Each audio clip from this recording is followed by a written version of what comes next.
Haunting us for millennia, they hunt under the cloak of darkness. Hungry for the heat that beats within us, bloodsuckers drink the blood of the living and they eat the flesh of the dead. Millions for every mortal soul. Blood-sucking bugs have conquered almost every ecosystem on this earth, including us. I'm Phil DeVries, and I'm on the hunt for bugs that suck our blood and eat our flesh. I'm about to take you on a journey to the dark side of the bug world. It's a face-off with the biggest, most disgusting, and most lethal bugs in the world. And it's all leading up to the ultimate test. I'll go head-to-head with a blood-sucking bug that's the most dangerous animal on the planet. I'm about to make a sacrifice. A blood sacrifice.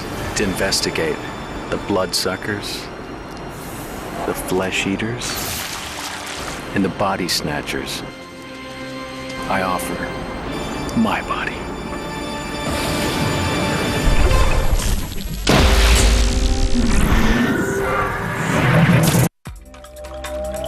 Blood. It's spilt throughout the animal kingdom in the brutal battle to survive. Claws, jaws, beaks, and teeth rip through flesh to get to this rich vein of protein, a fountain of nourishment and strength. There are some creatures who only eat blood. Even bugs want a taste, and they've figured out a million different ways to get it. As an entomologist, blood-sucking bugs mesmerize me. But there's one big bloodsucker that looms large in everybody's imagination. A beast that embodies the terror of the night. Before I start searching for blood-sucking bugs, I thought it would be really wise to learn something about the legend of the true vampire. Bats. And I've come here to meet the beast behind the myth. Will it live up to its fierce reputation?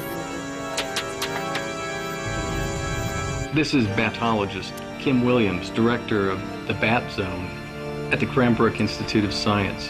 And she's, well, crazy for vampire bats. So why do they call them vampires? Step into my bat cave and we'll find out. Who could resist? I know, it's not a bug. Nice art. But it shares some blood-stealing habits with bugs, and I want to know more. Do you know how weird this is? I mean, I'm in a cramped little cage with bat sounds all over the place, filled with vampire bats. There are bowls of blood laying all over the place. And you're just sitting there like, oh, we're on a picnic. This is awesome to me. Kim has maintained a vampire bat colony here at the Institute for the last 7 years. That looks suspiciously like, what is that? It's cow's blood.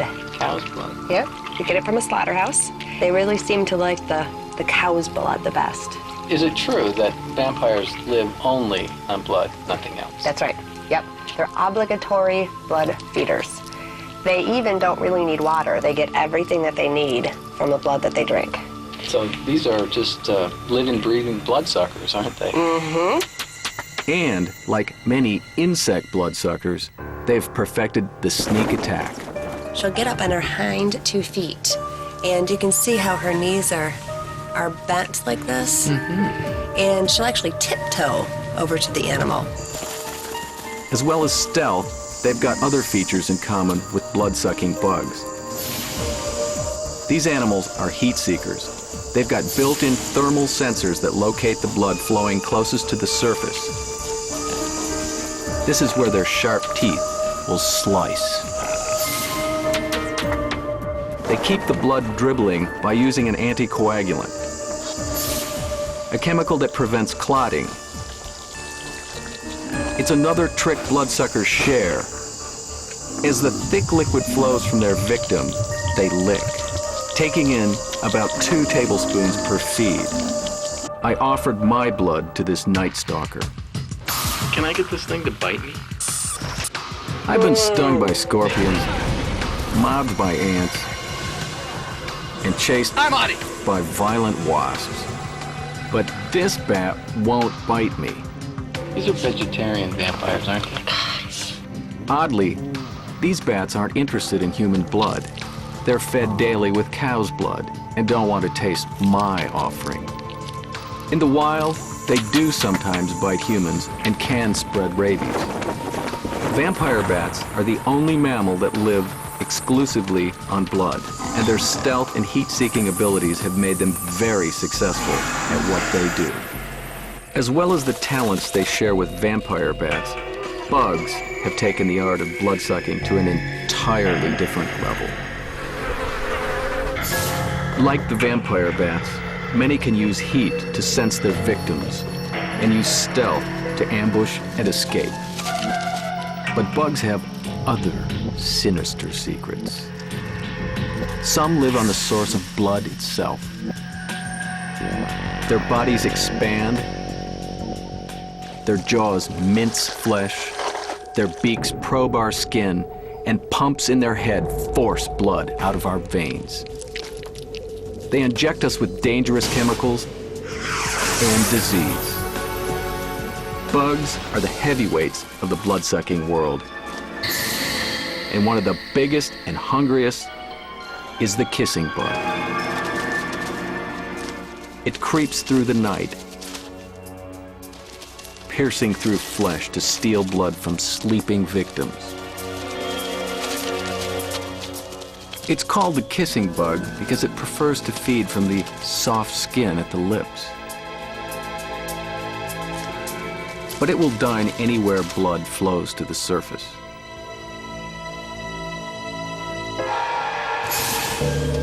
And its bloodthirsty habit can pass on a parasite that triggers a killer disease. Chagas. It can cause vomiting and fever before it submerges silently into the blood.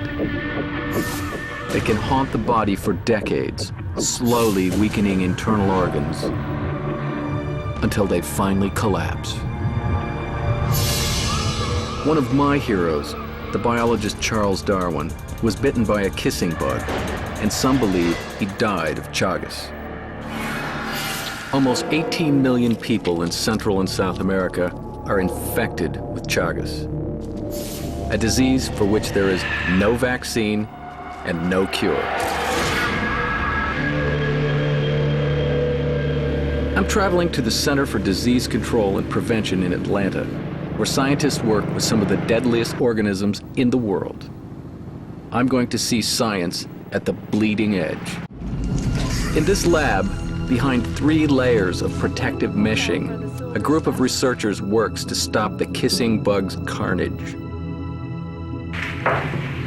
I'm here at the CDC with Dr. Ellen Dotson, and right over there, there's a really interesting experiment going on. Dangerous pathogens can be part of the job. You need to suit up before we go in and see this experiment. Ebola, smallpox, anthrax. At the CDC, teams work with the most lethal contagions.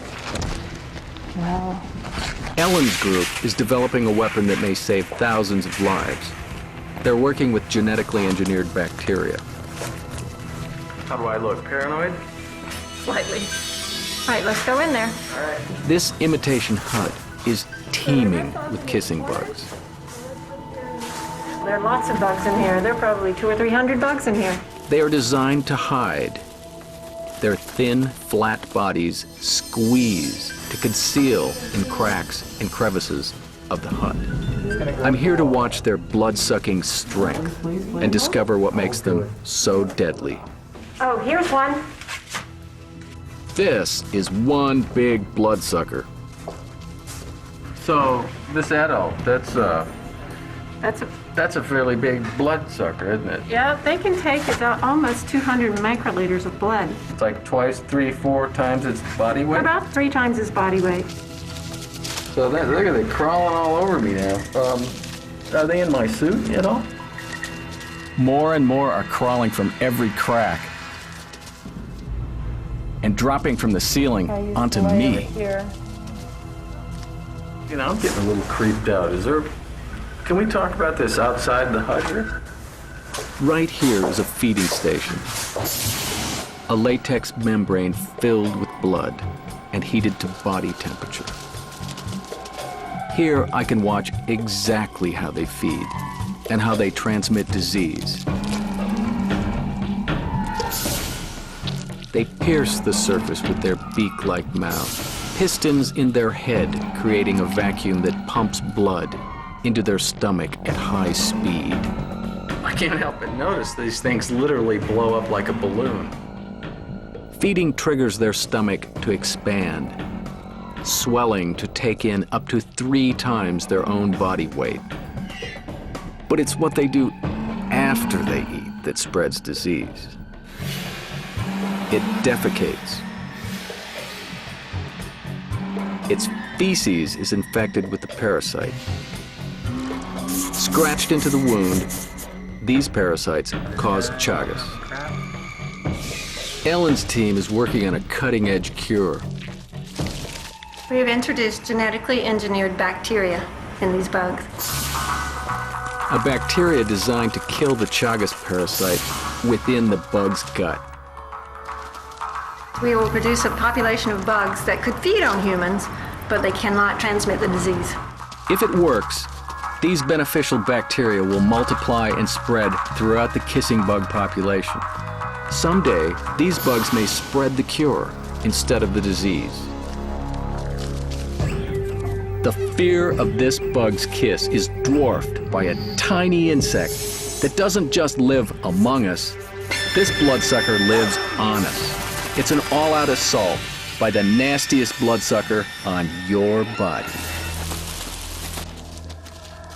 These bugs attack in armies, swarming our skin, teeming through our hair.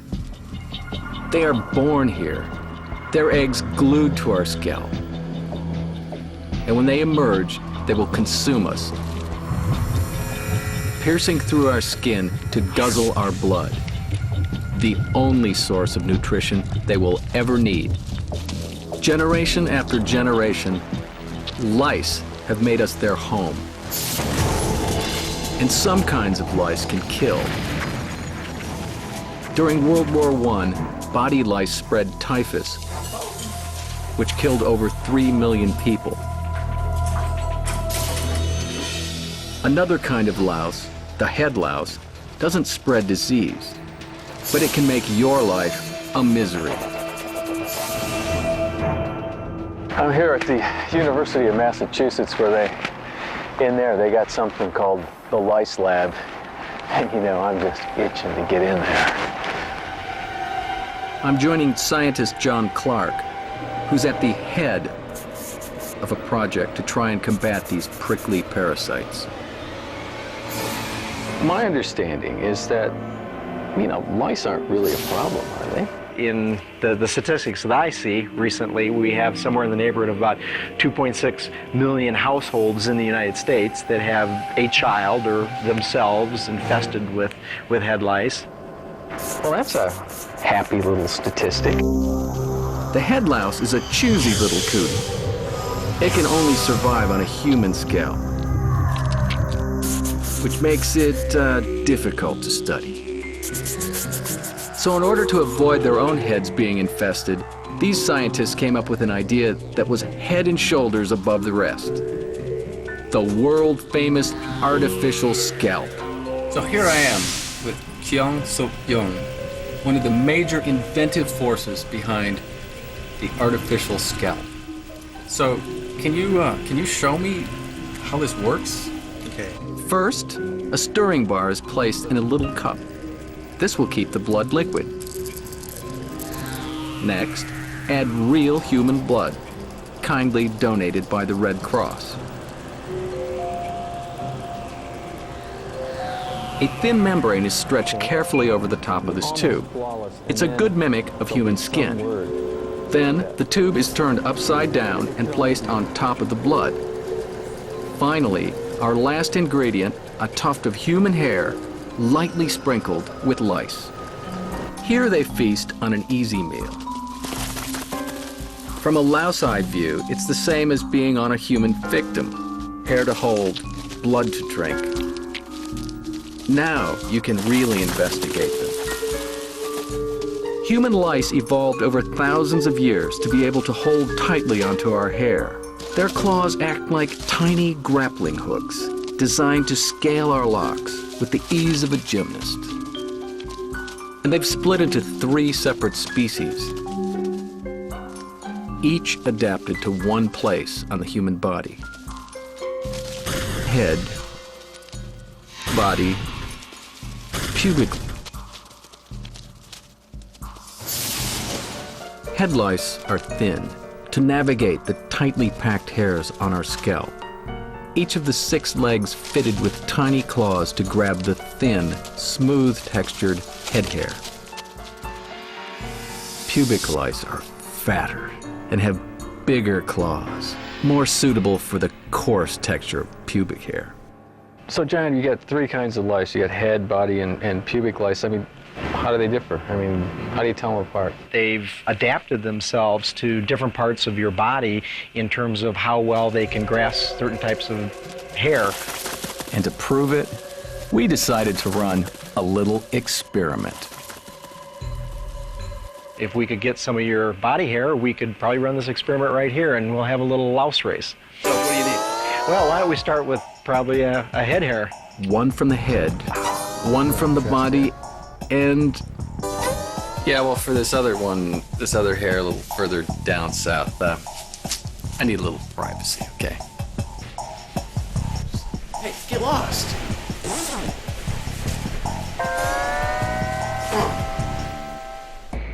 to see how the head louse is best adapted to the head hair, we place 1 on each of the various strands. Louse number 1 settles on a head hair. Head louse number 2 on the body hair. And finally, on the pubic hair, head louse number 3. Again, ladies and gentlemen, 1 kind of louse, 3 kinds of hair. Tension is high. Which kind of hair will the head lice race up the fastest? Gentlemen, so get ready to start your head lice. Ready, set, go. And they're off. The lice on the head and body hairs neck and neck as they pull out of the starting blocks. Yeah, no, the head hair is coming on. The pubic hair is off to a slow start, but not giving up. Body hair seems to be in trouble. Body hair is going nowhere. Are his claws just not adapted to the body hair he's climbing? Go head louse. Pubic hair is falling behind. Lice is struggling. Body hair. And now the pubic hair, pulling up the rear, so to say. And the head louse on the head hair? He's racing. He's racing. Oh yes, he's pulling ahead. We have a winner. Well, Phil, as you notice that the head louse seemed to do the best on the head hair. That was followed closely by the head louse on the body hair. And last but not least was the head louse on the pubic hair. Just goes to show you, it's all about location, location, location. Tiny organisms are often so finely tuned to their hosts that if they're placed in the wrong spot, they don't thrive. But give them the right piece of real estate, and you can't evict them. This is nothing compared to the next nightmare. What I'm about to see goes beyond bloodthirst. A bug that burrows into our flesh. Some maggots devour the dead. Others will only eat fresh meat. And one can show up in some disturbing places. After a trip to Costa Rica, Michelle Eskenaski began experiencing mysterious symptoms. Well, my legs started to itch, and I thought, oh, I'd gotten a bite, but it became progressively worse where it was keeping me awake at night, and I thought, well, maybe I had poison ivy. One doctor thought it might be Lyme disease. another an infected cyst. And then I started to feel that there was something moving in my leg. A third expert implied it was all in her mind. And he looked at me and pointed to his head like I was crazy to think there was something moving in my leg. Antibiotics failed to help. A biopsy revealed nothing. I finally found a dermatologist. When I went to see her, she looked at it and was completely baffled. Dr. Meryl Skelsey was on the case. She did not feel well. She had some headaches. I had these terrible, sharp pains. She felt tired. She felt weak, lethargic. I'm having to get up and change pajamas in the middle of the night because this thing is oozing everywhere. Then she stumbled across the answer. Something so bizarre, she could hardly believe it. It fit all the symptoms that I had and explained that there was paralyzing pain, that you could feel something moving at the site, and that there was oozing. A book described the invasion of a body by a maggot. Maggots, the larvae of flies, are eating machines. Hooks in their front haul them through flesh. They breathe through their backside so they can dive headfirst into their food. Michelle picked up her maggot in Costa Rica, one place where the human botfly lives. The adult female hijacks the body of another insect and lays her eggs on its belly. The fly will transfer the eggs to the next animal it lands on. Body heat causes the eggs to hatch into maggots that burrow swiftly into flesh, incubating inside our bodies for months, finally erupting alive. They invade squirrels, cattle, monkeys, even humans. I went the next day to have it taken out. I wasn't living with this one more day. And I anesthetized her first. And I actually had to make an incision with a scalpel in order for this larva to come out. She started pulling out small, slimy, worm-like looking things, and she stopped and gasped, and I thought, well, what is in there? I told her, look, here it is, it's coming out. And then I was totally mortified. I think we both screamed at the same time. These invaders spend months inside, growing plump off live flesh. They squat obstinately inside their host, spikes on their back puncturing through tissue, hooks anchoring them, making removal a nightmare.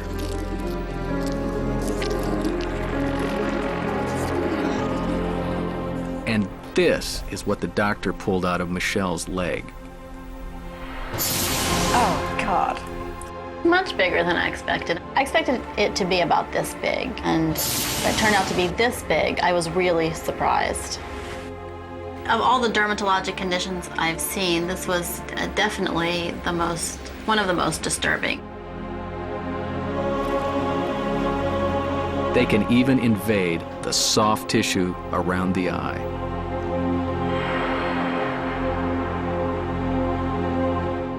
These bugs make the flesh crawl, but in an odd twist, medicinal maggots are being used by hospitals as the world's smallest surgeons. Some people have a natural aversion to creepy crawlies. Sometimes they thought they'd actually, not just on your body, but actually eat in parts of your body. They are wonderful, absolutely wonderful. Nurse Mary Jones is a firm advocate of maggot therapy. It's nature, and nature is very simple and very, very effective.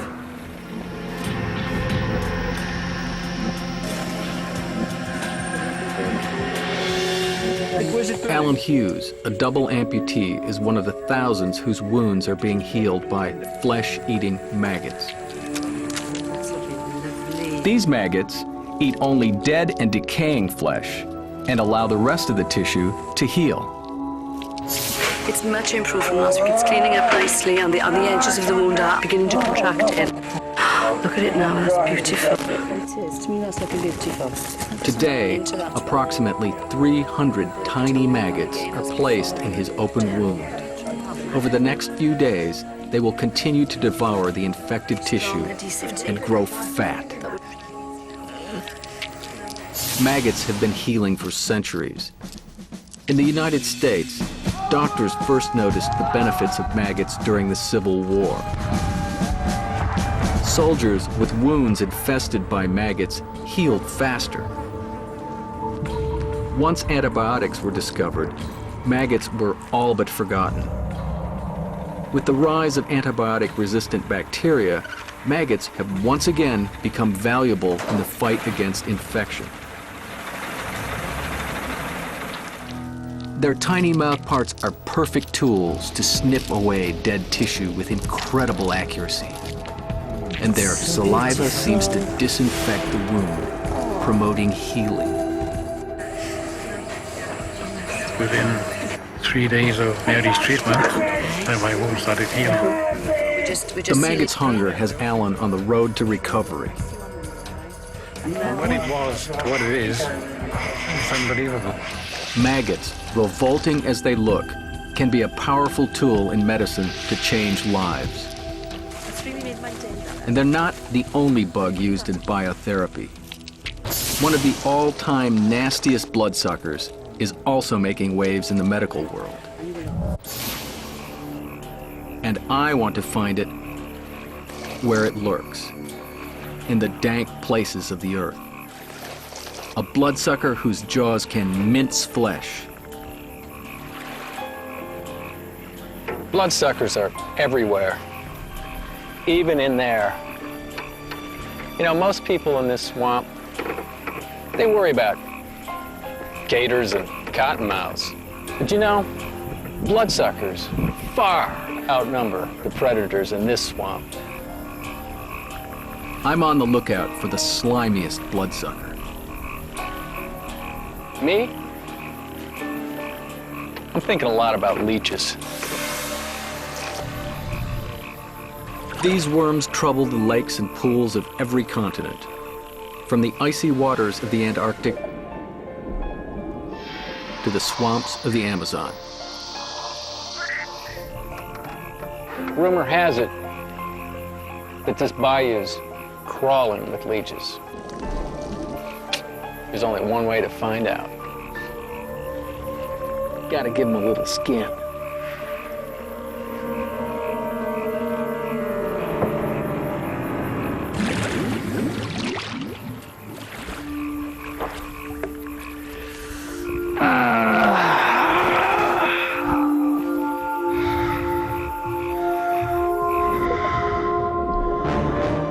From the depths, leeches sense their prey by smell and by sensing vibrations in the water.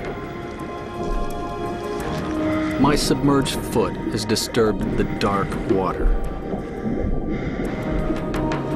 Alert and hungry, they home in on me.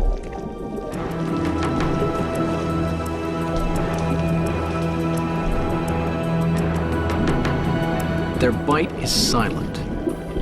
Anesthetics in their saliva stifling my defense response. If a leech does bite, I won't know until I look.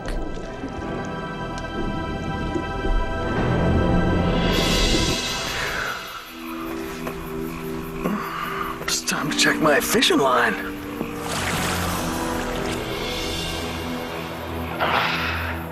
That, ladies and gentlemen, boys and girls, is a leech. And you know, it's not gonna let go until it's full of Bill's blood.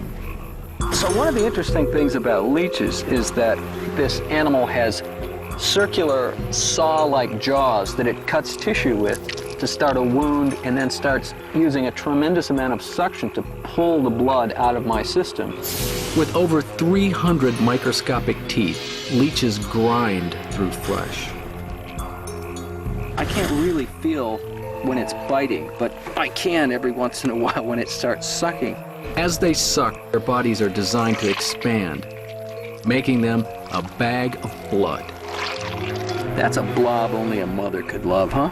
I've given enough for the day. There are a couple of ways that I can get rid of this. Method number 1.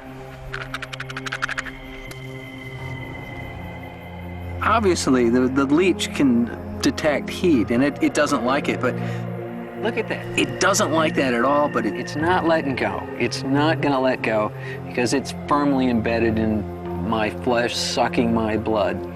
So I think we'll have to try another method. Never go into the swamp without a little bit of salt. Its bloodthirst is so strong it stays clamped down, despite the burning salt.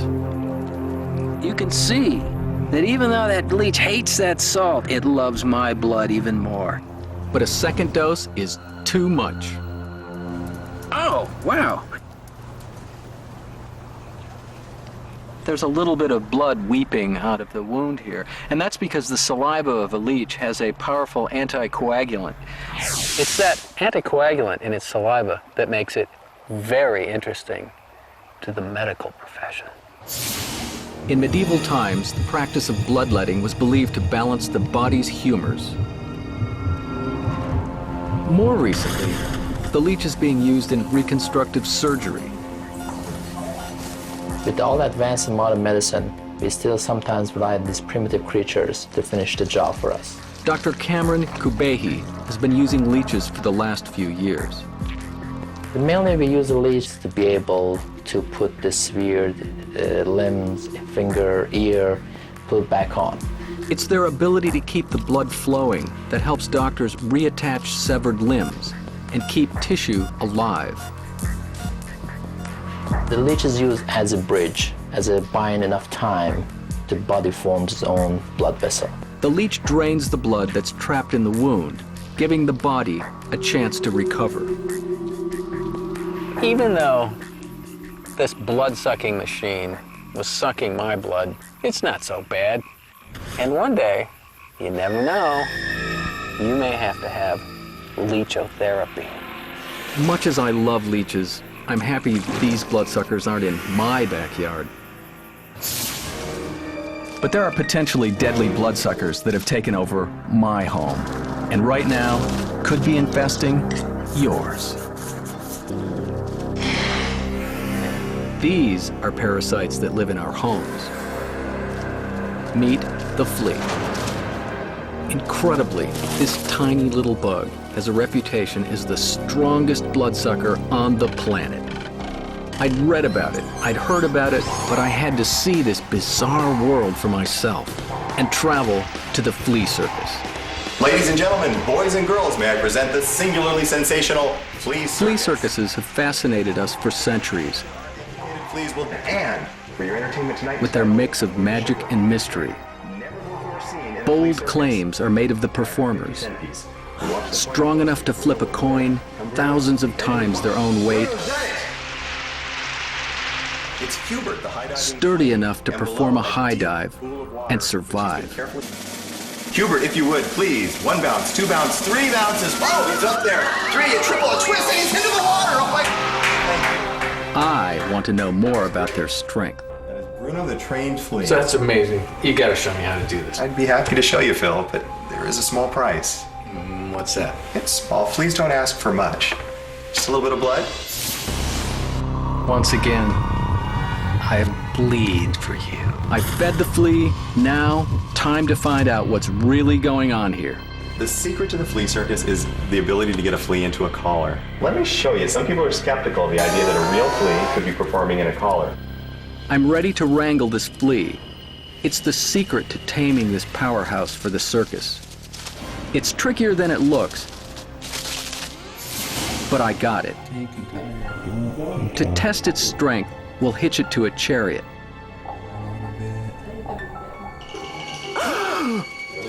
Oh my gosh, look at that.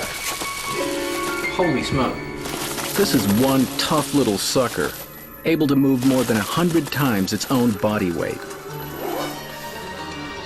Muscles in their legs are powered by a special protein, resilin, famous for its storage and sudden release of energy. It's this protein that propels their famous jump. Fleas used to fly. At least their ancestors did. Somewhere along the line, they lost that ability. rejigging their flying muscles to generate their powerful jump. Their jump is like a rocket launch, 150 G-forces hurling them toward their victim.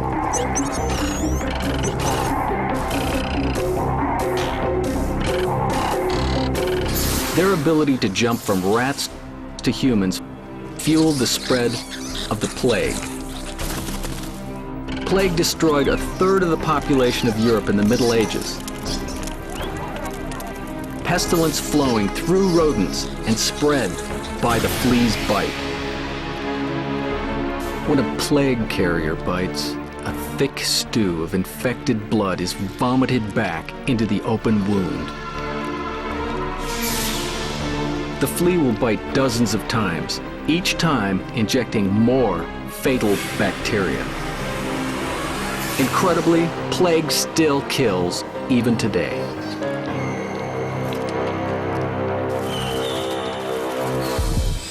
Fleas are strong, but the one bloodsucker that really gets under my skin is the tick. It's the creepiest bug I know, and it's got a grip that's hard to shake. Now this little sucker is of the hang on forever category. And I'm gonna use her to show you guys that when a tick gets on you, it hangs on for dear life, and it doesn't matter what you do. She just bit down. I can just barely feel it. What'll be dramatic is to see it swell up like a grape. The leathery skin on this tick's body is dimpled with folds so that she can expand with blood. Ticks are more than just a disgusting nuisance. They are number 2 in the world for spreading disease. They transmit Lyme disease with its telltale rashes, paralysis, and deadly fevers. Ticks pass sickness directly from wildlife to us. The amazing thing about ticks is often you don't even know when they bite. This particular tick came from a lab, so she won't give me any diseases, but she will clamp on firmly. Tick mouthparts are designed to punch through the skin, get to the blood beneath, and hold on tight. Working like 2 saw blades side to side, it raises through the soft tissue. Because of the backward direction of its barbs, the tick is embedded firmly into the host. We're bonded for as long as she needs. I think now that she's in place, she's not gonna go anywhere. I'll get on with my day and see you later.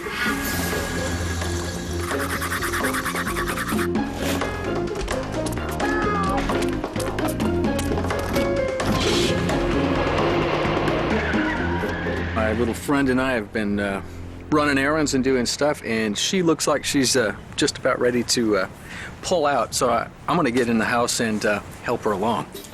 She's full to bursting point with blood. She's increased her weight 10 times. That's like me waking up, having some breakfast, and by the time I get around after dinner, I weigh 1,500 pounds.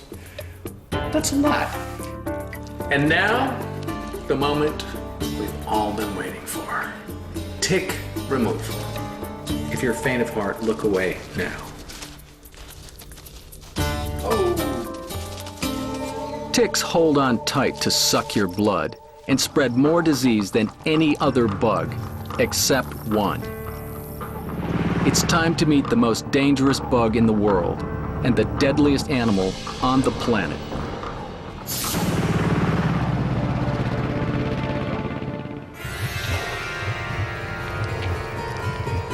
The vampire with the most lethal appetite has taken to the air. And I'm going face to face with millions of them. Here in the Florida Everglades, where they have one of the highest concentrations of mosquitoes in the world. Make no mistake, the most insatiable bloodsucker on the planet is the mosquito. Responsible for more deaths than all wars combined. This little parasite is insatiable. Some think of the common mosquito as a harmless, though annoying guest at the backyard barbecue. But this minute bug is a global killer. Mosquitoes have the power to shatter armies and destroy populations. Malaria, yellow fever, dengue. The massacre continues today. Up to 9% of the human race will be infected with malaria this year. Millions will die. The Everglades is mosquito heaven. But for me, entering those mangroves is going to be a lot like hell. There is danger within this twisted forest. Beasts who lurk in the dim waters, stalking silently, ready to attack from below. And the air is thick with mosquitoes. I want to know what these suckers feel like when they're really hungry, and I've come to the right place. Biting, itching. Mosquitoes keep swooping in to land on my exposed flesh. Here, they're unlikely to carry any diseases, but their thirst seems unquenchable. It's that hot blood of mine. This tiny insect is one of our deadliest and oldest enemies. And she's on the hunt. It's the females that are the biters, mothers whose maternal instincts drive their thirst.